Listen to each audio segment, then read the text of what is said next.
اللهم إني أسألك باسمك يا الله يا رحمن يا رحيم يا كريم يا مقيم يا عظيم يا قديم يا عليم يا حليم يا حكيم سبحانك يا لا إله إلا أنت.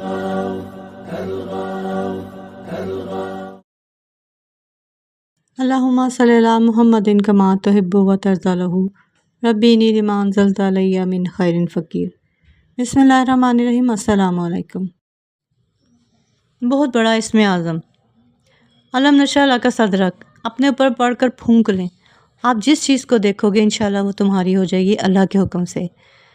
محترم ناظرین و سامعین، جو بھی جہاں بیٹھا ہے مجھے سن رہا ہے، سورہ علم نشرح میرے نبی حضرت محمد مصطفیٰ کی شان میں نازل کی گئی، تو اس کے اندر بڑے راز پوشیدہ ہیں، کیونکہ میرے نبی حضرت محمد مصطفیٰ صلی اللہ علیہ وسلم کو جب اس دنیا کے اندر بھیجا گیا تو اس کے بعد آہستہ آہستہ اپنے بھی پرائے ہوتے گئے، اپنے رشتہ دار وہ بھی دشمنی کرنے لگ گئے.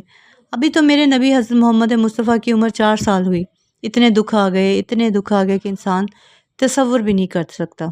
تو اس وقت اللہ کی ذات نے جبرائیل امین کو بھیجا اور جنت کے پانی کے ساتھ پہلے میرے نبی کے سینے کو چاک کیا گیا اور پھر جنت کے پانی کے ساتھ میرے نبی کے دل کو دھویا گیا اور اس کے بعد پھر سینے کے اندر ہی دل کو رکھ کر فرشتے نے اوپر ہاتھ پھیرا تو وہ مکمل ٹھیک ہو گئے. تو محترم سامعین، میرے نبی حضرت محمد بن مصطفیٰ پر وہ تھوڑا سا بوجھ ہلکا ہوا اور ان کے اندر علم و حکمت بھی رکھ دیا گیا. پھر آہستہ آہستہ میرے نبی پاک صلی اللہ علیہ وسلم اللہ کے حکم کے مطابق اللہ کی وحدانیت، اللہ کی توحید بیان کرتے گئے. کچھ لوگ تو ماننے لگ گئے لیکن اکثریت دشمن ہی رہی. اپنے جو تھے وہ زیادہ دشمن تھے اور پرائے کچھ نہ کچھ باتیں ماننے لگے، یہاں تک کہ دشمن لوگ بھی جو تھے وہ کہتے تھے یار امین بھی ہے، سچا بھی ہے، سارا کچھ ٹھیک ہے، اور وہ اتنا ضرور مانتے تھے. لیکن اللہ کے نبی کا یہ حکم نہیں مانتے تھے کہ اللہ ایک ہے، اللہ کے سوا کوئی کارساز نہیں، اللہ کے سوا کوئی عبادت کے لائق نہیں، اللہ کے سامنے کوئی ایسا نہیں کہ کسی کے سامنے منت مانی جائے، اللہ کے سامنے کسی اور کے سامنے اللہ کے سوا جھکا جائے. تو جب یہ باتیں میرے نبی پاک صلی اللہ علیہ وسلم فرماتے تھے تو کہتے تھے ہمارے باپ دادا کا مذہب چھڑانے آ گئے ہو، ہمارے باپ دادا یہی کرتے آئے ہیں، اب تم نئے آ گئے ہو. اب بھی ایسے باتیں ہوتی ہیں. محترم سامعین، یہ نہ سمجھیں کہ وہ اثر ختم ہو گیا ہے، یہ اب بھی چیزیں ہیں. تو میرے بھائیوں، دوستوں، بہنوں، ماؤں، بیٹیوں، اللہ نے جب یہ صورت نازل کی تو یہ میرے نبی کو مطمئن کرنے والی صورت تھی. اس کے اندر میرے نبی کی شان ہے، اللہ کی وحدانیت اور اللہ کی توحید بیان ہے، اور اس صورت کے اندر بڑے راز پوشیدہ ہیں. ناظرین و سامعین، اس کا وظیفہ لے کر آپ کے سامنے حاضر ہوئی ہوں.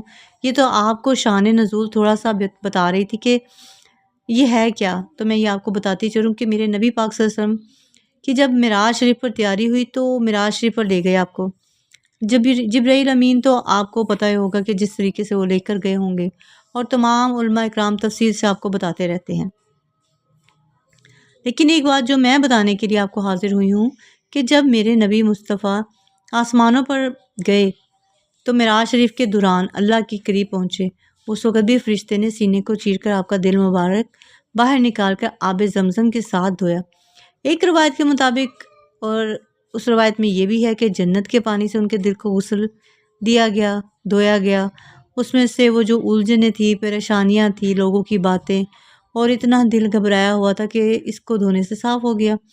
اور اس کے بعد علم و حکمت اور نبوت اس دل کے اندر رکھ دی گئی. اللہ کی جانب سے میرے نبی کے دل میں یہ سب باتیں تھیں. تو پھر ایسے ہی فرشتے نے ہاتھ پھیرا تو پتہ بھی نہیں چلتا تھا کہ وہ سینہ چیرا گیا ہے.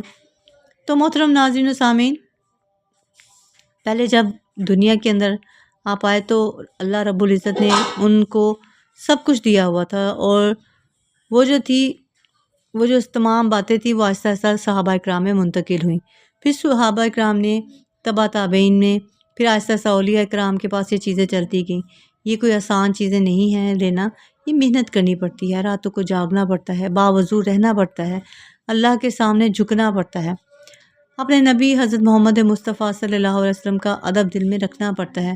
تو تب یہ گر ملتے ہیں، یہ چیزیں ملتی ہیں. تو ہم تو آپ کو بتاتے ہیں اور آپ بڑی آسانی کے ساتھ اس کو کر لیتے ہیں، اور آپ اگر آپ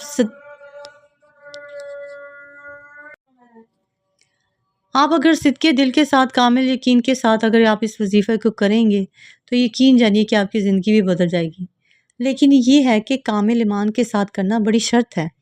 ایک بہت اہم پہلو اور آج کا وظیفہ جو میں آپ کو بتا رہی ہوں وہ بھی اسی نوعیت کا ہے کہ آپ نے میرے بھائیوں اور دوستوں عشاء کی نماز کے بعد، میری مائیں، بیٹیاں، بہنیں تمام کام ختم کر کے عشاء کے بعد، نماز کے بعد آپ نے کیا کرنا ہے کہ اول و آخر 3 بار درود پاک پڑھنا ہے۔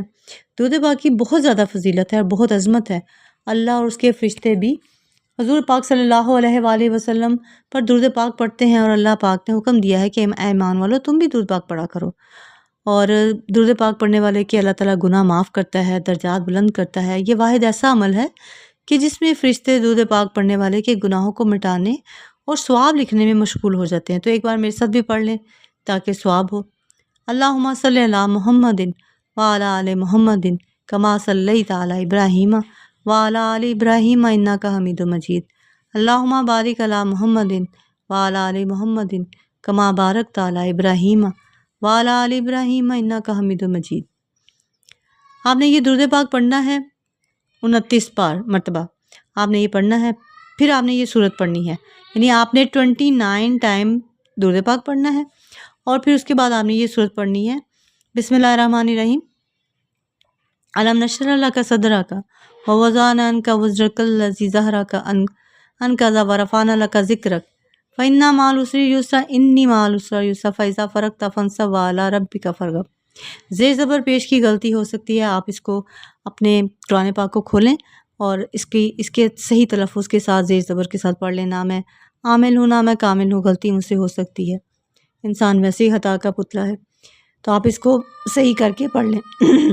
یہ شروع سے لے کر آپ نے آخر تک پڑھنی ہے اور اس کا وظیفہ کرنا ہے جیسے کہ میں نے آپ کو بتایا ہے، اور گنتی بھی بتا دی ہے، یعنی آپ نے 3 بار اول و آخر درود پاک پڑھنا ہے، اور 29 بار آپ نے یہ وظیفہ پڑھنا ہے، یعنی کہ الم نشرح پڑھنی ہے جیسے میں نے آپ کو بتایا ہے، گنتی بھی بتا دی ہے۔ پھر اللہ کے سامنے ہاتھ اٹھا کر رو رو کر آپ نے دعا مانگنی ہے۔ یہ ایسی صورت ہے خاص طور پر اللہ نے آسمانوں سے اپنے نبی کے لیے بھیجی ہے، ان کے دل کو سکون دینے کے لیے، ان کے دل کو تسلی دینے کے لیے، ان کے وجود کو ریلیکس کرنے کے لیے، اور جس چیز کی نبی پاک صلی اللہ علیہ وسلم کو طلب ہے وہ یعنی دینے کے لیے۔ محترم سامعین، اس کا وظیفہ کرنا آپ کا کام ہے۔ اللہ رب العزت آپ کے گھر سے، آپ کے دل سے، آپ کے وجود سے تمام معاملات پریشانی کے جو ہیں وہ ختم کر دیں گے۔ پریشانی پیسے کی بھی ہو سکتی ہے، پریشانی رشتوں کی بھی ہو سکتی ہے، پریشانیاں اور بھی ہو سکتی ہیں، بیماری ہو سکتی ہے، پریشانیاں ہو سکتی ہیں، جو بھی پریشانی ہے یا آپ کو جس چیز کی طلب ہے، حسرت ہے، وہ خیال کرنا آپ کا کام ہے، اور اللہ رب العزت آپ کو فوری اس کا وہ صلہ دیں گے کہ آپ سوچ بھی نہیں سکتے، اور اس کو صدقہ جاریہ سمجھ کر اپنے دوستوں میں شیئر کریں۔ اللہ پاک ہم سب کا حامی و ناصر ہو۔ ناظرین، اللہ تعالیٰ کے 99 ناموں میں سے کوئی ایک نام لکھ کر، یا اگر آپ نے دعا کروانی ہے تو آپ کمنٹ باکس میں ضرور شیئر کریں۔ اللہ تعالیٰ آپ سب کے لیے آسانیاں کرے، میرے لیے آسانیاں کرے۔ جزاک اللہ خیر۔